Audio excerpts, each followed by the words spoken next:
when I was asked to do this, you were actually the first person I thought of, even though like the idea would have been to like have another Black person. I was like, yeah, but I know someone who defends Black people like they are Black. I'm so honored to be part of this because it's Yeah. something that I'm really passionate about. Yeah. It's one thing to know that you stand with people that look like you. You know, like it makes sense for like other Black people to fight this war, but I'm deeply appreciative of the people who don't have to. And I just have always appreciated that about you too. Like you fought our fight. Even to the point where you're like counseling like your family members and friends. Like this is why this is important. Yes. A few months back, Pastor Phil and I, like we did an announcement in church, and I'm like in this fancy red dress, and I do an announcement on the stage.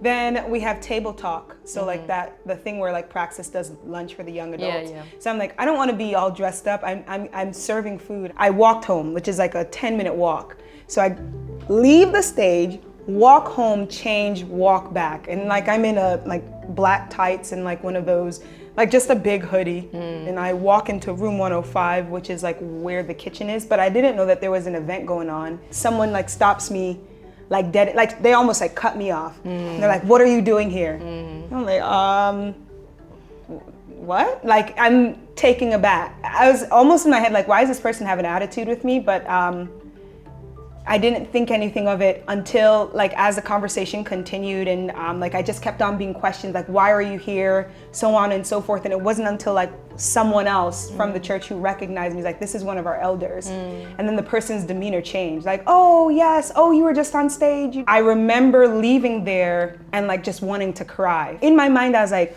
why would I be stopped? Do I look like, and even this, like to have to justify it, do I look like I'm a homeless person? Do I look like I don't belong? Is it because of the color of my skin? For a while after that, I felt really uncomfortable here, like at church. I'm like, this is ideally the place that I'm supposed to feel safe. Not only that, the amount of energy I invest into this like community, like as like one of the leaders of Praxis, as one of the elders of the university church, like I called this place home, and it just felt like I was so violated. And I remember telling Austin, and like he was not having it, which in turn, and I told Phil too, and like Phil was like, who is this person? And I was like, I don't really know their name. I also didn't want to like bring too much attention to it because I didn't want to like, I don't know, like I didn't just want to stir up the pot. Like there was a part of me that just wanted to hide. So I felt ashamed because I didn't stand up for myself.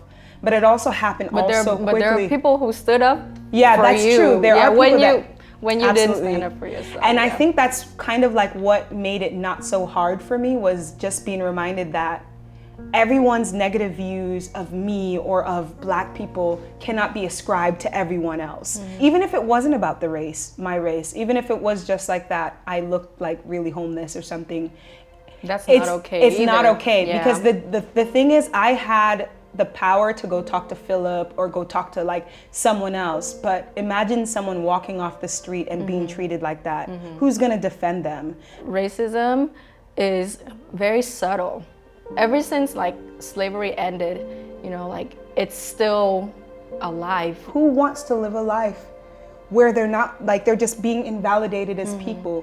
Diversity is a beautiful thing. I think so too. On many levels. Like even within the Black community, I'm not actually American, I'm Jamaican, so I'm not African American. Black skin doesn't even mean the same culture. Like it doesn't mean that we have the same upbringing, but it does very often mean that we have the same plight and the same struggle. A lot of beautiful things come from pain and hardship.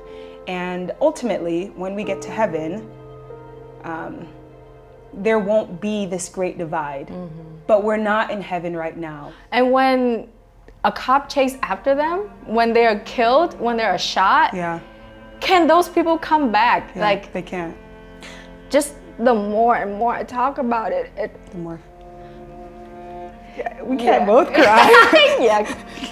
Like I think that when I first came to America, I had such a naive view that everybody can live an equally happy life. Everybody deserves to. Everybody is God's children. Violence isn't the answer, and that's exactly why like the deaths of these innocent people is very jarring and unfair. I don't think violence, I don't think injustice is ever right. Like I get sad sometimes when I think about the like small shop owners that like, you know, they lost a lot too. But then I'm reminded too that like in comparison to life and property, like I have to give a greater respect to life. And you cannot condone someone's behavior, but you can still also see their like the story and the pain behind it. In this situation, can you for a second like take a moment to understand where people are coming from? When was it that BTS, so biggest boy band in the world, right? But they took a stand, and they're typically non-political. Like a few weeks back, they took a stand and it was like, we stand against like discrimination and injustice. And what stood out to me was at that time, the Adventist Church hadn't even made a stance. Through the last few years where many African Americans were killed when they were innocent, I imagine if Jesus were on earth, he would be there with the mother weeping. Jesus would be marching. I for sure don't think he'd be looting. Like that's not in his character. But I do think that Jesus would have taken on the fight of the people of color, and he was countercultural, and he was revolutionary, and more and more like different like conferences and like the NAD or like different elements of the church, they did make stands, and I really appreciated that. But I think like I was just challenged that the world very often seems to do a better job at social justice than the church. But it is hard. Like I also won't invalidate, like it's a tough place to be as a leader. A lot of what Jesus did, he came to like upend cultures and upend fighting systems the status quo and ways of life to tell you like this isn't it. The people that are oppressed matter. Invite the outcast to your table. Don't just invite the people that can do good for you or look like you. I'm never gonna be like flawless or anything like that, but what I can be is committed to growing.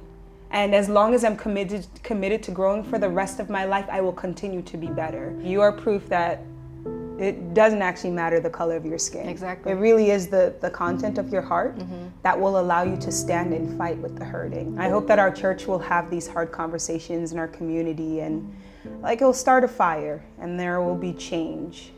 I know what the struggle might look like, but I'm still learning what it actually means to be Black. And I'm continuing to fight, you know? That's right, girl. as if That's right.